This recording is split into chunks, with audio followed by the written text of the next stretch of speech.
কাফেরদের এই খবরটা কানে যখন খবরটা চলে গেল, কাফেররা মনে মনে ভাবলেন, না জানি নবী 40 জন নিয়ে কি মিটিংটা করে।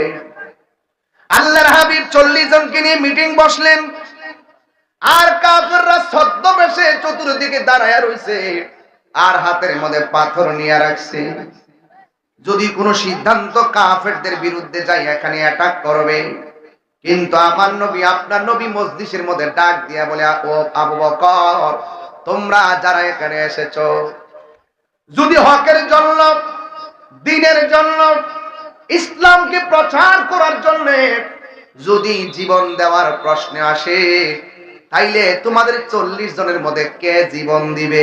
সুবহানাল্লাহ বলবেন না? সুবহানাল্লাহ। আমি যদি বলি এই মুহূর্তে বড়রাতে কেউ যদি নবীরে গালি দেয়, তার বিরুদ্ধে জিহাদ ঘোষণা করলে কে কে মরতে রাজি আছেন? হাত তুলে দেখা।